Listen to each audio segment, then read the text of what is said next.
Hello, welcome back. Here we are at the Icon Award Critiques, and I'm here with Rachel and Andrew. Now, you guys you've done a couple of these now, so we're all getting pretty good at this, aren't we? We want to thank B&H for their support and sponsorship of the Critiques, and also, of course, Critiq, which is critique without the U and without the E.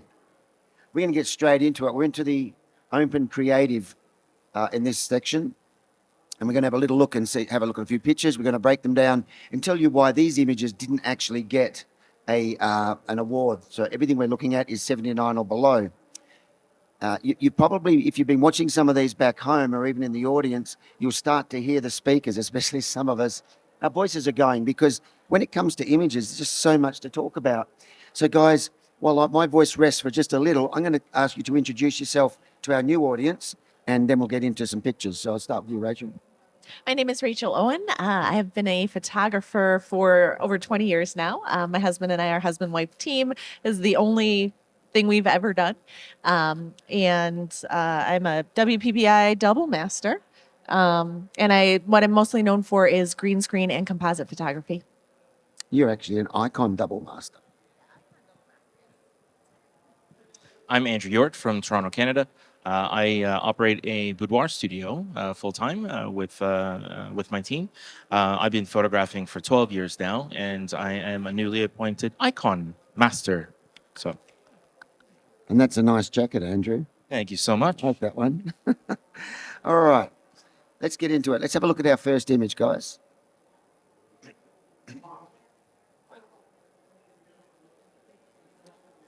And again, in the open creative, the entrant is allowed to do a lot of different things. It's got a lot more access to the tools of Photoshop, composites, and things like that. So it means that because they've got that control, we probably get a little bit tougher. The judges might be a bit tougher on the print or the entry because of the fact that we think, okay, you could have moved that, you could have cropped that, you could have cloned that. There's a lot of extra things we can do. Andrew, what do you think? I can appreciate the maker's use of the scene here, the leading lines, and kind of the chiaroscuro between the dark light, dark light, dark light. What's missing for me is kind of the narrative. Trying to understand the story that they're trying to tell with the image that they're presenting here. Rachel? Yeah, it really has me looking around and wondering exactly what it is. Like, what are the stripes underneath? There are a couple little distracting elements that are down there in the bottom. And again, this is an open creative. So, if you can do it, the judges want to see every little thing done. But little bits of shadows and things that are kind of keeping my eye away from those shapes, which I believe the maker intended to be the main subject. I also have some wonderings about the shadows and if they're natural or if they're possibly composited in there. It's quite an interesting image. There's there's three main elements in here, and then you've got the background with all the texture of the concrete and the shadows, etc. How do you feel about, well, from my perspective, while the color palette works really well, that red and yellow against the neutral grays, the sort of pieces of equipment, the cranes, the sections of the crane are all kind of up on that top edge, and it gets a little bit busy and chaotic and creates almost an imbalance. What do you think? Absolutely. There's a very nice triangle going around with the two shapes and the shadow over there. And Andrew just put his hand over the bottom of the image. If you put your hand over the bottom of the image, everything down there does not lend itself to tell the story or add to the impact. It actually keeps our eye away from what I believe the maker intended to be the main subject. Well, having done that, Andrew, I noticed when you do that, what you also remove is or what you also bring is a heightened feeling of abstraction.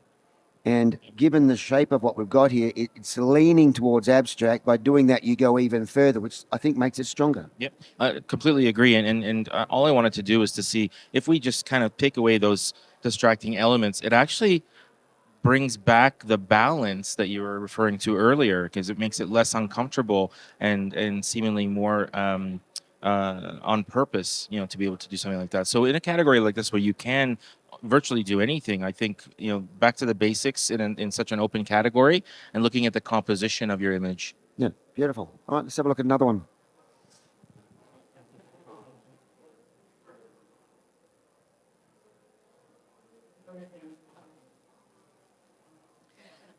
This is quite interesting, and I really enjoy the movement of this image. I believe, I mean, it's got some abstraction, but to me, it looks like possibly a subway tunnel. And it's kind of interesting if you move forward to look at it, it's almost has a little bit of an optical illusion there. And I really enjoy that the maker has given us this motion in a tunnel that would probably house a train. I will speak a little bit to the perspective here. Uh, it's not quite a bullseye composition. It's a little bit off center, which gives us some tension, in addition to some of those highlights that are kind of keeping my eye from going where it needs to go. And I don't feel like the highlights are quite positioned in a way that moves my eye back into the center. So I feel like with some darkening of those would help improve this image and get our eye moving around in a way that's more pleasing.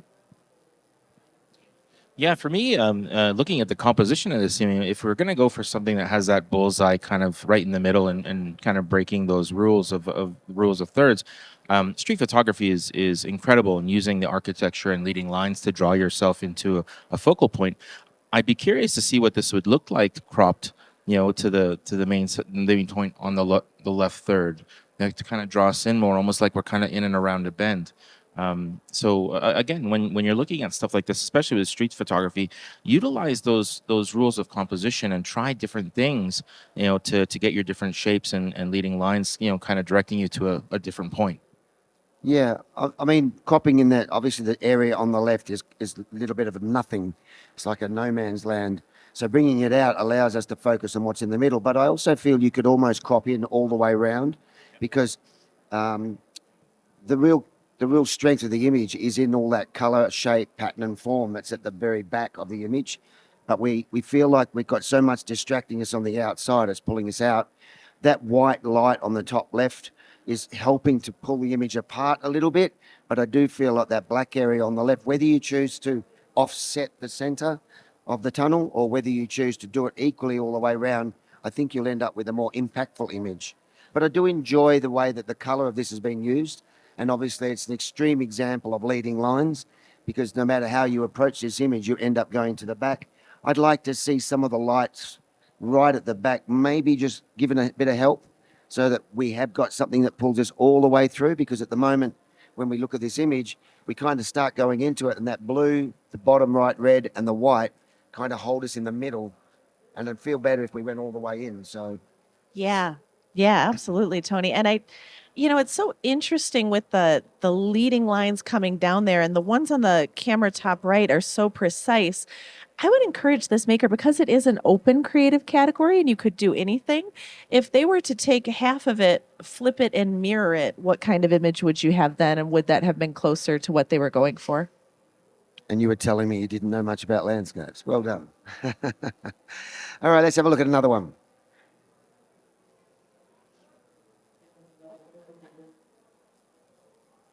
What do you think, Rachel? This is such a beautiful scene. And I'm so curious where it is. I would love to just be in this area. I appreciate the black and white and the tonal range. I think that this probably did not quite get into the silver range because some of these highlights are a little bit bright. But also, I will speak to composition here. You have so much texture and movement in the mountain, and like movement as in the shapes and the curves that bring your eye around. And then you have two. The sky is just a geographical almost rectangle on the top and bottom, and I don't really feel like those two things lend themselves to adding to the story. And it is an open category. So perhaps some clouds or different things to move our eye around would have helped this image. Andrew? Yeah, I think interesting stuff with using water as a reflection. One thing people often forget is to try to get their lens closer to the water to give us a little bit more of a true mirror. And what takes me away from this is just such a stark sky. When you're controlling the blues in black and white, you have that option to elevate your image by adjusting those levels. And in this instance, I feel like the decision to just go too dark takes us almost away from the landscape itself. For me, if in my opinion, if the sky was just handled a little bit brighter, a little bit lighter than in contrast, I think it would have stood out just a little bit more. The comment on the composition is interesting because we have an image that if you look at the content and forget the framing, it feels wide. But we look at the crop and it's a long and vertical, and they kind of conflict with each other because it feels like I should be looking at this. So the top and the bottom, again, feel a little bit like the add-ons that aren't contributing, unless, as you mentioned, Rachel, we look at that little bit of cloud in the sky and you could bring back a bit more of that cloud detail, then suddenly we're making use of that space. The other thing is in the current composition, the brightness of the mountain range at the back and even the reflection, they sit there, we're drawn in between those, it pulls us in, but the middle of the image hasn't got much to offer. So we need to be reminding ourselves that our image will draw people around it, and where they land and where we lead them to needs to be interesting. Needs to give them a reason to go there. Otherwise, you feel like, well, you brought me here and there's nothing here. It's like being led to a room, a door, and you open the door and there's nothing there. So the blacks are a little heavy in the middle section, and I find that heaviness and muddiness takes away. I'd like to see this image as a panoramic. I think that's what it lends itself to, and a little bit more detail in the shadows. All right, let's have a look at another one.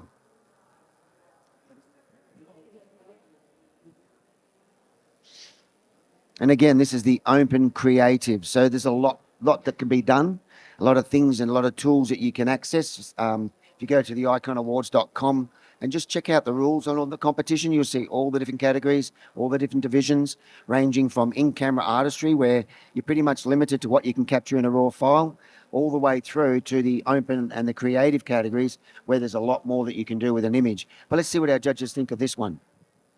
I'm a fan of this type of work in the sense of trying to take something photographic and make it look like a sketch. I've often done this myself in some of my own work and with figure study, and it's very challenging to do and make realistic. I would commend the maker on how they've approached this. What takes away from me is the smudging that's been done on the overlay here, around the edges, around the vignette.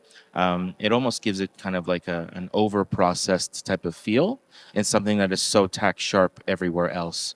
So that contrast kind of takes me away a little bit, and with the, again, just with these hard white lines and strokes, that might have been something intentionally done, but it kind of takes away from everything else for me, and it almost kind of seems like a mistake, in a sense. Rachel? I appreciate the perfect symmetry of that bridge or archway there. That is very difficult to do. And seeing this two sides, I don't believe that was mirrored. So I would definitely commend the maker on being in the exact right spot. I feel like the maker was most likely going for kind of a vintage feel. This looks like a postcard, like maybe a vintage postcard, and I appreciate that. And I feel like that might be why the edges are smudged. However, when you're doing something for competition, you really have to make it obvious to the judges what you were trying to say. And the sharpness of the lions and the black and white gives me like a more modern feel, and it doesn't pull me into that vintageness of the smudging. So perhaps if the maker would have gone with more of a sepia tone or softened elements in the image a little bit. My eye keeps going back and forth between the bridge and the lions. I actually noticed the lions first because they are so sharp. And again, you have to tell the judges, like, you're supposed to look at the bridge, and you do that in the technique to help you. One thing that I do think is brilliant is the line of the road coming up there leading into the bridge is just curved a little bit. It curves a little and brings you right back in. A lot of people might have been tempted to fix that in post, but I actually think that I enjoy that element. I think sometimes we try too hard to make an image good. And if you look at the bones of this image, the basics of it, it's a strong image. It's a strong landscape format, detailed image of this bridge and the elements and the content around that bridge. What we need to be careful of when we use technique is that the technique doesn't overcome the subject, and suddenly it's about the technique and not about what is in the photograph. So whether we're talking about the smudging or the actual textural effect that's been achieved here, are those things adding and contributing to the narrative, or are they just becoming a distraction? And it can be tempting, particularly around competition space, to feel like you've got to do something to your picture. Whereas often what needs to be done was done when you saw it, framed it, and captured it well. And all you've got to do now is polish it. So sometimes we need to get out of our own way and let the picture stand on its own two legs rather than keep thinking we've got to do this and we've got to do that. And we see someone else's image that does well in a competition or that people like because of a technique that worked for that image. We think it's the technique that worked, whereas in actual fact, it was just the content of the image that worked. So this is an example where I look at this and I think, wow, I'd love to see this as a clean black and white image because it would be beautiful. The only things that I don't appreciate as much about this image have got nothing to do with the original capture and more to do with what was done later. And a friend of mine, who some of you out there, particularly if you do landscape, might know, a gentleman called Peter Eastway, one of his favourite phrases is invisible Photoshop. And it's a case of, as a judge, I've often noticed a lot of judges, most judges, if they see the Photoshop, it's going to work against you. Does that make sense? So you use the words why, I'm looking at something, why do you want me to go there? I think we need to say to ourselves, if I'm going to apply this technique, why am I doing it and what do I hope to achieve? Let's go to another one.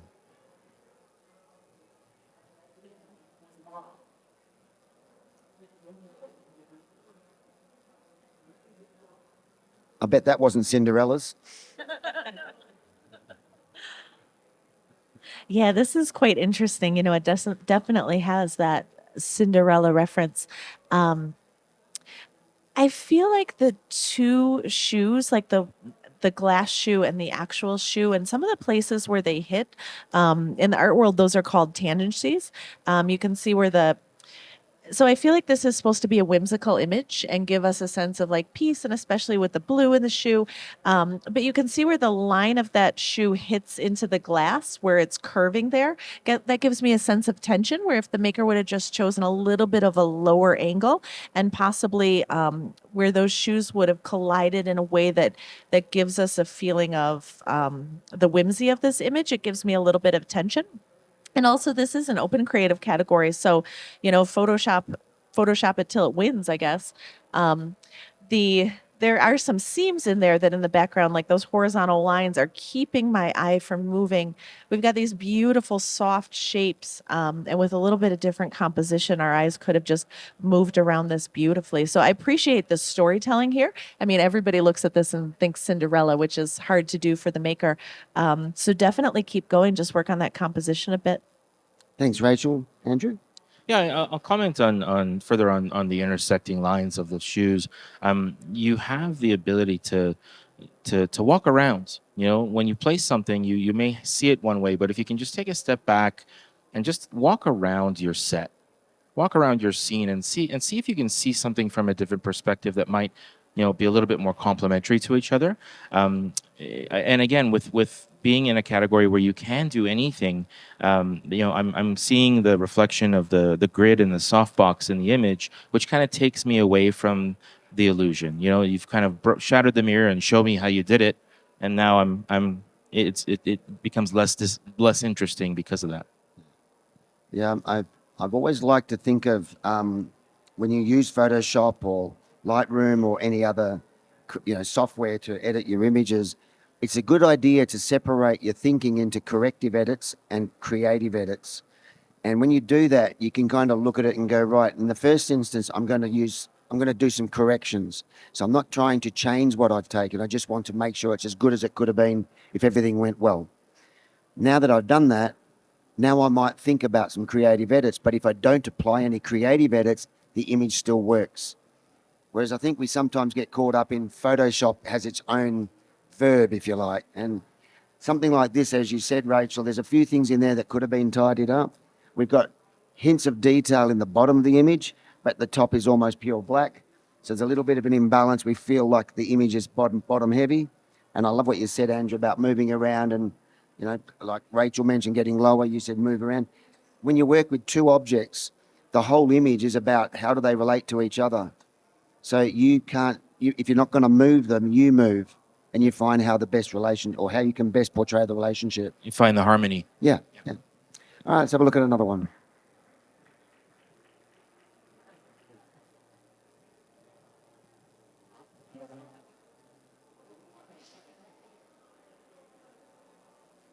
Andrew? This is really cool. I get a sense of wonder here. I wonder where this is. I mean, this is beautiful. This landscape, this scenery, kind of the fog coming over the mountains. It's a beautiful concept. It loses for me is it's almost too sharp in the detail of the middle part of the image. Almost like we've overused our clarity, a little bit. And the thing about our tools, like you said, I mean, whether you're enhancing or being creative, sometimes just going a step too far, just kind of breaks the image. And I think their intention was to make it strong and impactful and clear and sharp, but that kind of took away from, the element of wonder for me. Rachel? Yeah, this is such an interesting image. I am so curious where this is, and this picture makes me want to go there. So I'm going to commend the maker on, giving us that sense and wonder about this image. I feel like they possibly missed the mark a little bit. I feel a sense of isolation here because I don't see anything else around.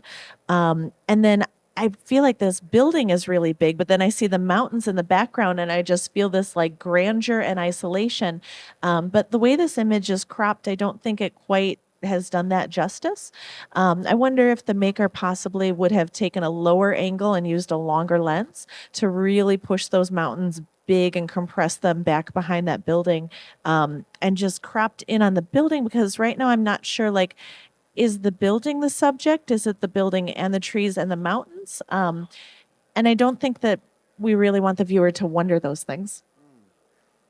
One of the things that's interesting is judges will, particularly with the landscape, where you're not quite sure what is it in the landscape that you're photographing. Is it the church? Is it the church and the trees? Is it the actual whole scene? Is it the wide open space? So when we look at images like this and I see the foreground being so bright, the brightness of that foreground kind of pulls my eye down. And then the brightness of the mountain, when I do move forward, pulls me past the church. So just subtle shifts in tone would allow the viewer to rest on the church because of the placement in sort of the middle of the image, and because the church is not quite dead center, although it's not far off parts of it, I feel like it is about the church and the churchyard. So lead me to there and allow me to linger longer, and you can do that by subtly moving the tones backwards and forwards around it to shape. Does that make sense? So at the moment, Absolutely. that bottom bit is the brightest part of the image, so it just keeps pulling me. It's like looking at something and there's reflection coming off the ground, and you kind of want to pull it down. Yeah, could you imagine this if it were just the church in the mountains? Like, it would be a completely different image. Yeah, it'd be strong as a square crop as well, and it would also work really nicely as a black and white. However, if I put myself in the head of the maker, perhaps the maker is trying to keep that reduced, subdued color to help emphasize the atmosphere, which looks like it's got a very slight bit of snow or misty type of feel, and having subdued color helps to sort of bring that through. So, look, I actually think it's quite a nice landscape, and it's I don't mind the composition, but I can see stronger ones perhaps. Yeah. Shall we move on?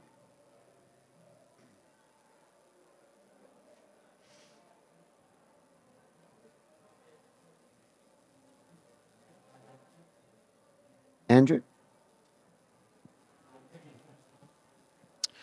Well done on the astrophotography. I think that's in itself very challenging to do. You've captured the Milky Way so elegantly and used that as a leading line into your, into the main subject of the frame, which is the building and the architecture. What I would love to see is even just, that what you're emulating here with the warm tones is you're telling me like we're lighting it with maybe a campfire, with this open structure. And when I feel that sense of warmth, I almost want to see a little shadow figure or something, with an element to give me some sort of life and vitality. Because I almost wonder, like, what's the fire warming? Who's there? What's the scene? What's the story trying to tell me? So sometimes adding another element to just really nail the story down can be a positive impact to an image. Rachel? Yeah, I mean, the degree of difficulty here is pretty intense, especially if this is not composited. I mean, the composites were allowed. That doesn't mean that they were done. I absolutely, it's funny you said that, Andrew, because I have said I could see a silhouette or a little person in there to give me a little bit of mystery. But that might not have been what the maker wanted to intend. However, I do feel like the maker missed just a little bit in the color. When you have blue and gold, the complementary colors, you can really create something that pulls your eye around. And that gold is just so saturated, and there's not that saturation in the sky. So I think some color harmonies, some color shifts. And also, I mean, clearly the image is supposed to be about this particular building, and we see these other shapes in the background and they all go into shadow, and they don't lend itself to telling us more about this building or even bringing our eye to the building. Yeah. And I was looking at the perspective, and thinking, would you want to straighten up those perspective lines?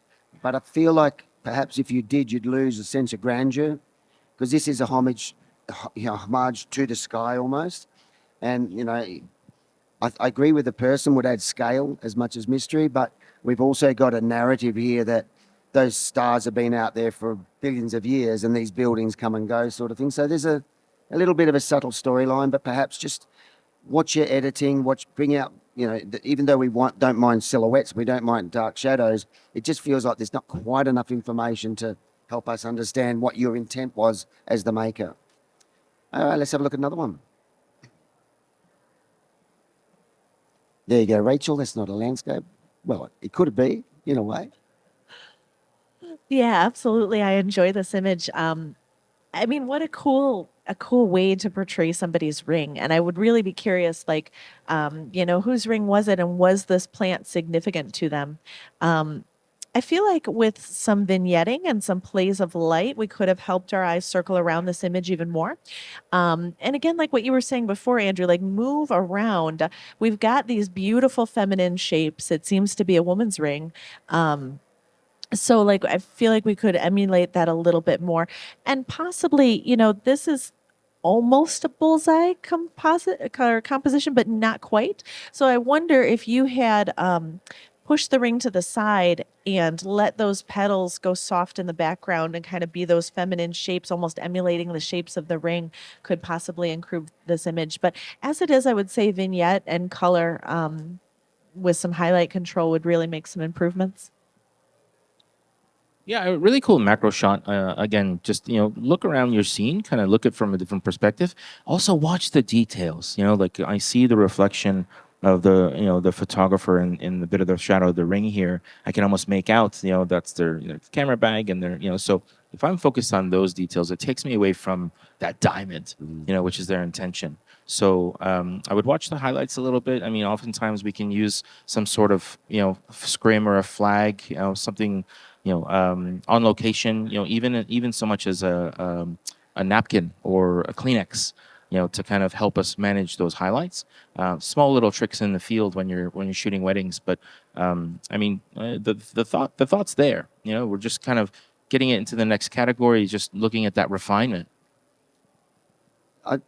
You can see, it looks to me like this was shot outside, so it's possibly a very quick grab shot. I wonder if, when we look at the middle of the cacti or the flower, underneath the ring, you've got those smaller elements which are the same size as the diamond itself. So they become distracting. There's probably 3 or 4, maybe 5 of them, and they're in the shot. So our eye's seeing the diamond, but it sees these things that are the same size.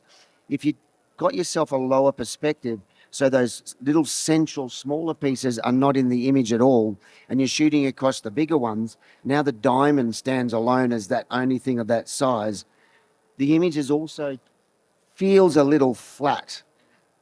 And if you took out that detail that I just talked about with a lower perspective and brought out a little bit more of the color and texture in the leaves, I think the whole image would come to life a little bit more. And you can use shallow depth of field, and you're using it here.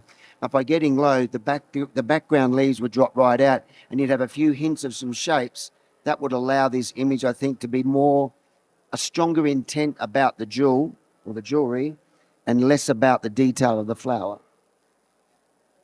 Okay, let's see if we can get another one in.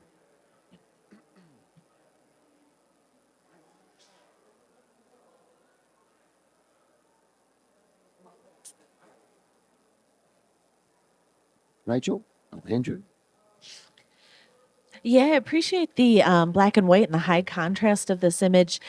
I feel like the handling of the highlights is probably the biggest thing that the judges saw that kept this out of the silver range.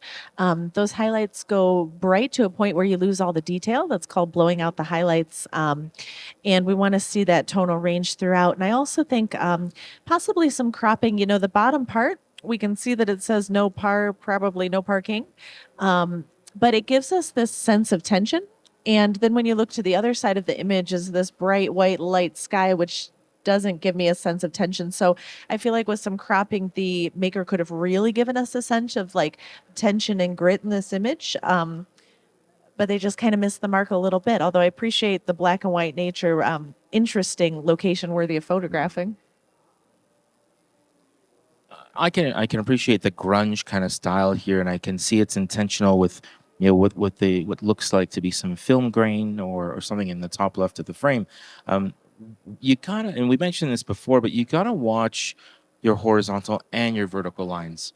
You know, you have to be meaningful in how you're approaching that when it comes to street photography or architecture, because that small degree is a huge distraction at times. And to Rachel's point, with the cropping of something like this, you wanna take a perspective of what's the story, what am I trying to say in this photograph. It doesn't need to have a heartbeat to have a story. So keep that in mind, and I think you're well on your way to some great street photography. I think we can get one more in, guys. Let's go for it.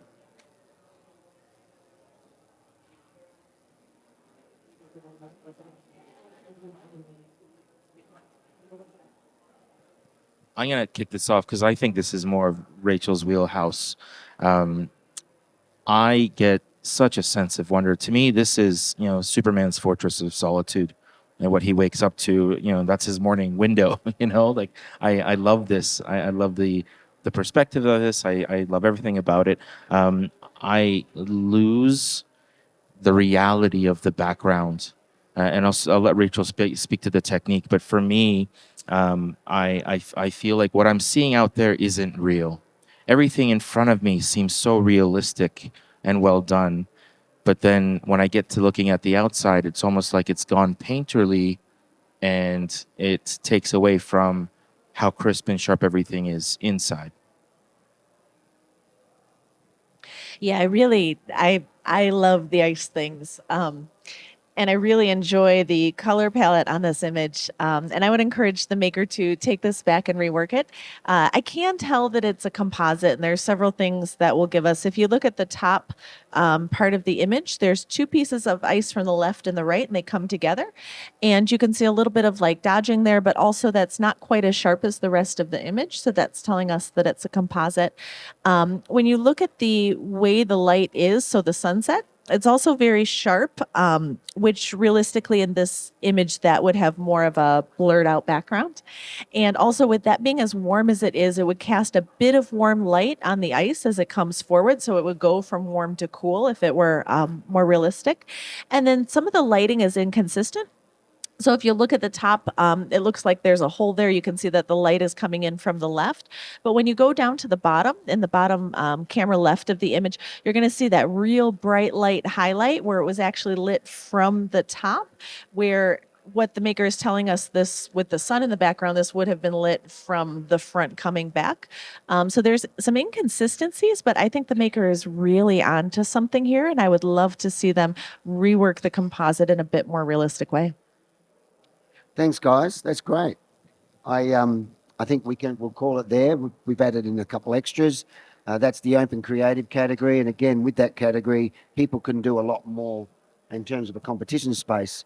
But just a reminder that when you're making your images, you're not always doing it for a competition, and there's no rules when you're making it for clients or making it for yourself. And we do have a lot of tools at our disposal these days, so have some fun with it, and particularly in the creative categories where the idea is to go out there and create. So thanks to B&H again for supporting this process that we're doing here with the Icon Awards critiques. Thank you to Critiq. Make sure you get a look at the app, iconawards.com. You can find all this information. It's a huge program, including the awards themselves, the finals, where we spend 2 days dissecting the images that made the top 10 and why they got there. There's this process with the critiques that we're doing here where we're looking at images that didn't get to an award standing, so they got 79 or below, and we're having exceptional judges with all their experience just sitting here and just breaking it down for you. Rachel, Owen, Andrew, Hiorth, thank you for joining us and helping us out once again. We look forward to seeing everybody again soon.